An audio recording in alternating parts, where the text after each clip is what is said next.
भारत पर heavy tariff लगाने की अमेरिकी राष्ट्रपति डोनाल्ड ट्रंप की धमकियों के बीच राष्ट्रीय सुरक्षा सलाहकार अजीत डोभाल मॉस्को पहुंच गए हैं। इस दौरान अजीत डोभाल रूसी सरकार के सीनियर रणनीतिकारों से मुलाकात करेंगे। खबर है कि अजीत डोभाल राष्ट्रपति पुतिन से भी मुलाकात कर सकते हैं।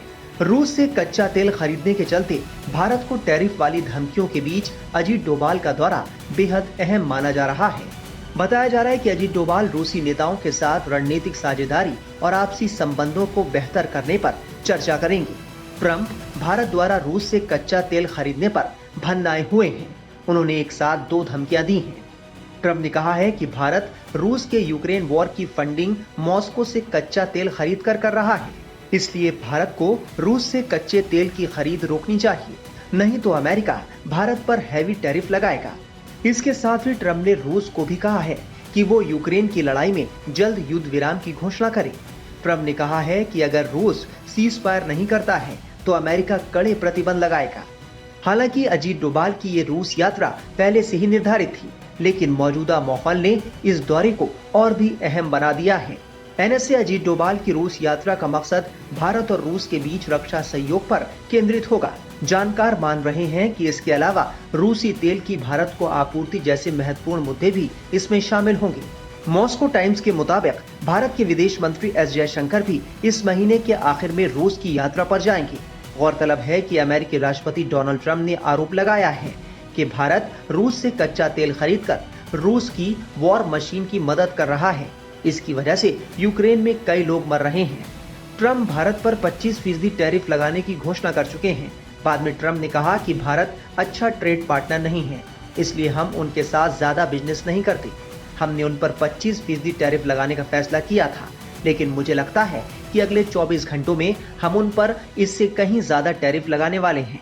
रूस से तेल खरीदने के ट्रंप के आरोपों पर भारत ने अमेरिका को आईना दिखाते हुए कहा है कि अमेरिका खुद रूस के साथ बम्पर बिजनेस कर रहा है। भारत के विदेश मंत्रालय की ओर से जारी बयान में कहा गया है कि किसी भी प्रमुख अर्थव्यवस्था की तरह भारत अपने राष्ट्रीय हितों और आर्थिक सुरक्षा की रक्षा के लिए सभी जरूरी उपाय करेगा। मल्टीपल वेज है इसको देखने का। सबसे पहला तो मेरा ये रिएक्शन है कि अगर ट्रंप कहते हैं कि भारत प्रॉफिट कमा रहा है, यूक्रेनियंस की लाइव्स मर का केयर नहीं कर रहे हम, तो वो तो यूरोप भी कर रहा है। जब यूरोप हमसे रशियन ओरिजिन तेल ले रहा है तो क्या तो यूरोप भी तो यूक्रेन में जो लोग मारे जा रहे हैं उनकी कोई चिंता केयर नहीं कर रहा। ट्रंप को वो नहीं दिखता। Okay, one. But yes, coming to the analysis of it, Trump बार बार कह रहे हैं और भारत उनकी नजरों में बिल्कुल खटक रहा है अब, और उनकी रशिया पॉलिसी बदल रही है पुतिन को लेके, राइट। अब पुतिन की वॉर की जो इकोनॉमी है उसको कट डाउन करने का पूरा प्रयास कर रहा है ट्रंप। पर इसमें एक चीज फिर और नहीं दिखती है। भारत से तो ट्रंप बहुत कह रहे हैं, पर चाइना के ऊपर कोई बात नहीं कर रहे हैं। हालांकि चाइना भी सेम कैटेगरी में आएगा कि रशियन तेल खरीदता है, उसमें भी सैंक्शंस की बात होगी। ओके, बट जो ट्रंप की जो रोज रोज ये ट्वीट्स आ रही हैं वो चाइना को लेकर नहीं आ रही हैं इस तरह की, वो भी एक थोड़ी चीज देखने की है। तो जो भी हो, रशियन ऑयल को आप अलग भी रख दीजिए उसकी पेनल्टी को। ऑलरेडी जो 25% पेनल्टी हम पे पड़ी हुई है टैरिफ्स की, हम नेगोशिएट करके कितनी 20 ले आएंगे, 22 ले आएंगे। जो भी होगा, ये जो 2.5% था ट्रंप के आने से पहले, उससे तो इतना बढ़ गया ना। इससे हमारा बॉटम लाइन एक्सपोर्ट्स अमेरिका को जो $90 बिलियन है, अगर 25% टैरिफ लग जाती हैं तो हमारा करीब $25 बिलियन का एक्सपोर्ट गिरेगा, जिसके चलते हमारे देश में नौकरियां जाएंगी अनफॉर्चुनेटली। अब वो 25 से हम चाहे 15 ले आए नेगोशिएट करके जितना भी, पर बात यह कि अमेरिका तो दुनिया में सबके साथ ये कर रहा है, तो हमें भी, हमारे देश को आई थिंक इसके लिए तैयार रहना चाहिए। भारत को लगातार टैरिफ बढ़ाने की धमकी दे रहे अमेरिकी राष्ट्रपति डोनाल्ड ट्रंप अब खुद सवालों में घिर गए हैं।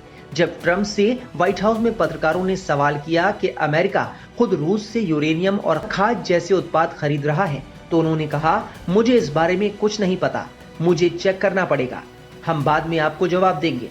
ट्रंप का ये जवाब दिखाता है कि उन्हें इस पूरे मामले की जानकारी नहीं है, लेकिन फिर भी वो भारत पर दबाव बना रहे हैं।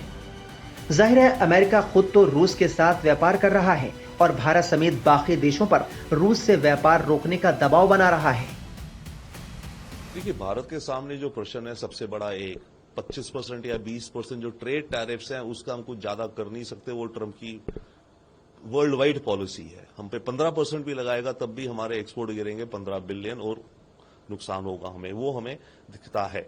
बट जहां तक बात रही रशियन तेल खरीदने की, उस पे भारत को जो डिसीजन फेस करना होगा कि रशिया से जब हम तेल खरीद रहे हैं सालाना हम करीब $10 बिलियन की बचत कर रहे हैं।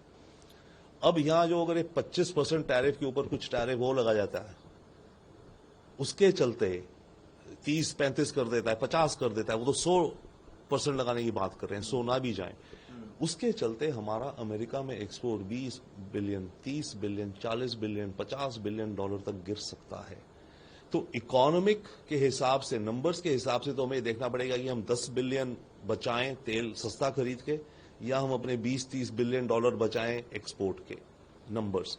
परंतु उसके ऊपर जो अहम बात है वो ये है कि भारत की सॉवरेनिटी की, इंडिपेंडेंस की, हमारी फॉरेन पॉलिसी की, जियोपॉलिटिकल हमारी छवि की, कि हम अमेरिका के प्रेशर में झुके या नहीं, या फिर झुके तो कितना झुके।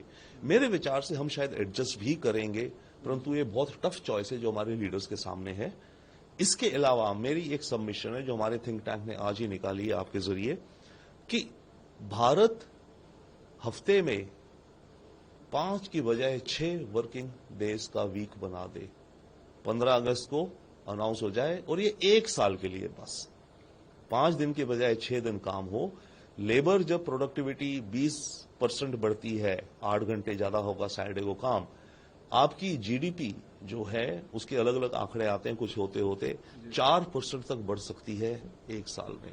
4 का आप और काटिए, फटीग होगी, स्ट्रेस होगा, इनएफिशिएंसी होगी, कंप्लायंस नहीं होगी, सब नहीं जाएंगे, लेबर रेगुलेशंस होंगी, रेगुलेटरी हर स्टेट के अलग कुछ मैकेनिज्म्स होंगे, उन सबको अकाउंट करके भी आपकी जीडीपी 2% तक बढ़ सकती है, केवल अगर हम सब पक्का इरादा कर लें, मेहनत करें, 1 साल के लिए एक नेशनल कैरेक्टर दुनिया को दिखाएं कि ठीक है, भारत में जब भी आपदा आती है, पूरा का पूरा देश, हम the people of India and the government के साथ खड़े हों।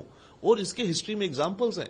वर्ल्ड वॉर 2 के बाद जापान में ऐसा किया गया, कोरिया ने 1970 में करा 3-4 साल के लिए, चाइना ने 1980 के दशक में करा 2-3 वर्षों के लिए।